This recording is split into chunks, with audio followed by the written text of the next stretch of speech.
जीवात्मा को निकाल के बाहर, शरीर जमीन पर गिरेगा, इस पर कपड़ा डाल दोगे, गांव के बाहर ले जाकर लकड़ियों पर रख के जला दोगे।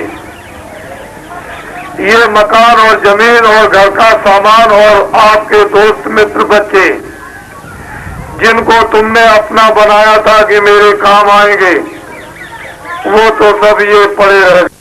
आपको ये बातें खूब समझदारी से समझ लेना है। खेती छोड़ना नहीं, दुकान छोड़ना नहीं, दफ्तर छोड़ना नहीं। पहले खेती, दुकान, दफ्तर का काम करो, बाद में बच्चों की सेवा करो। दोनों जिम्मेदारी को पूरा निभा दो। यही तुम्हारे लिए सबसे ग्रस्त आश्रम का प्रतिपालन है। जब कोई समय काम का ना हो तो आधा घंटा भगवान का भजन, आधा घंटा भगवान का भजन करोगे और आत्म धन जब जमा करोगे भजन के द्वारा, तो चलते समय वो आपकी रक्षा करेगा, मदद साथ चलेगा।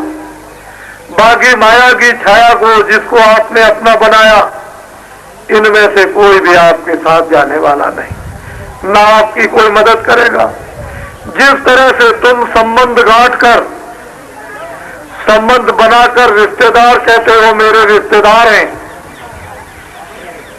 इसी तरह से अगर तुम ये समझकर कोई सबसे बड़ी रिश्तेदारी बना ली जाए, जो इधर भी मेरे काम आए उधर भी काम आए, वो कौन होते हैं? ऋषि मुनि महात्मा साधु संत, जो उस परमात्मा को प्राप्त चिल्लाते और विलाप करते हैं, अरे ये जो देख रहे हो बाहर की आंखों से, इसमें तुम्हारा कुछ भी नहीं है, और तुम्हारे अंदर जो जीवात्मा बैठी है उससे तुम देखते, वो सब कुछ तुम्हारा था, उसको तो देखना तुमने बंद कर दिया, उसको तो तुमने देखा नहीं, और ये देखते हो ये तुम्हारा है नहीं, जो तुम्हारा उसको तुमने जाना नहीं।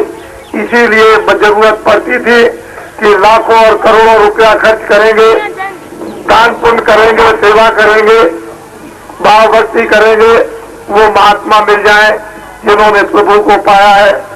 तो ऐसी विभूतियां समय समय पर आया कर।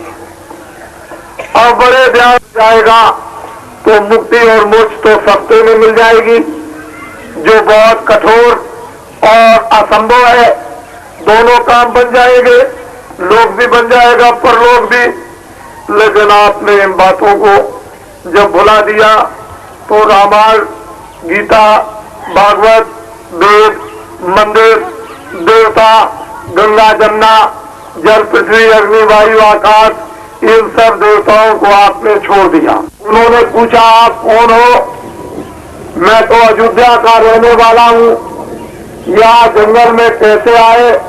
हमको ऋषियों का आदेश हुआ है तपस्या करने। अच्छा तो मेरे लिए क्या सेवा? जब जरूरत होगी तब हम बताएंगे। राम तपस्या करने लगे। राज्य में प्रजा बड़ी पीड़ित है और पापों से लग चुकी है। ऐसा काम राजाओं करो कि पापों से मुक्त तुम्हारी प्रजा हो जाए। एक बार समझाया, दो बार समझाया, नारद जी को नाराजगी आई। फौरन पहुंचे कंस के पास, कहा कंस पापी दुराचारी, मैंने बार बार तुझको होश दिलाया, लेकिन मेरी तूने एक बात नहीं मानी। जा, मैं तुझको बताया जाता हूँ, तेरी बहन से तुझको मारने वाला पैदा होगा। नारद जी जा रहे थे, बुलाया, कहा कि आपने कहा था मेरी बहन से मारने वाला मुझको पैदा होगा, तो कितने बच्चे पैदा होंगे? कि 8। कौन मुझको मारेगा ये नहीं बताया। एक तरफ से मारना शुरू कर दिया, 7 बच्चे मार दिए, 8 में कृष्ण पैदा हो गए। लेकिन लोगों ने विश्वास नहीं किया। पर समय काल सबको सबक देता है, सबको शिक्षा देता है, सबको मजबूर कर देता है, और वक्त तो बदलता ही है। चाहे आप मानो न मानो, कृष्ण को, राम को पहचानो न पहचानो, मोहम्मद और ईसा को मत जानो, आप बौद्ध और महावीर को मत पहचानो, तुलसीदास मीरा को तुम जहर और भी पिला दो, लेकिन वक्त बदलता है। ऋषियों की, संतों की कभी बाणी मिथ्या नहीं जाती है। और भरतपुर से जब जयपुर तक आया तो मार्गों में कितनी भारी उपस्थिति सड़कों के किनारे, और 5 सत्संगों में किस तरह की भीड़ उपस्थित हुई। और रात को जयपुर में जो एक बहुत बड़ा जन समुदाय उपस्थित हुआ था, उसको आप लोगों ने अपनी आंखों से देखा। इस काफिले का उद्देश्य यह, वो आपको कुछ बताना चाहता, यह है कि आगे बड़ी तकलीफ, बड़े संकट, बड़े दुख आगे आने वाले हैं। तो सावधान ये काफिला करेगा कि तुम लोग अब कम से कम ये बात समझो। आज से हुक्म और आदेश हुआ है भगवान का कि इंसान आदमियों को ये बता दो कि तुमने बहुत झूठ बोला, धोखे दिए, बेईमानी की, चोरी की, कत्ल किए, तुमने बहुत जानवर और पंछी और आदमियों को मारा, अब इन बुरे कामों को बंद करो।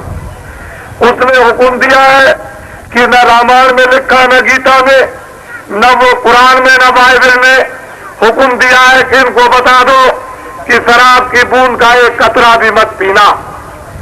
वो मांस मुर्दों, मिट्टी को खाने के लिए उसने हुक्म दिया है कि इनको कहो कि इसको अब बंद कर दो। दिन में जाकर खेती का, दुकान का, दफ्तर का काम करे, बच्चों की सेवा करे। इन लोगों से ये कहो कि हिंदू आधा घंटा भगवान का मनसूबी मंदिर में सच्चा भजन करें।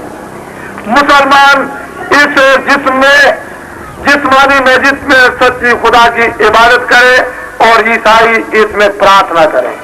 तीनों जातियों के लोग अगर वास्तव में अपने अपने काम, बच्चों की सेवाओं में लग जाएं और आधा घंटा इबादत भजन भगवान का सच्चा करने लगे, तो दुनिया की सारी आने वाली आई हुई तबादत, मुसीबत और ये संकट आपके टल सकते हैं।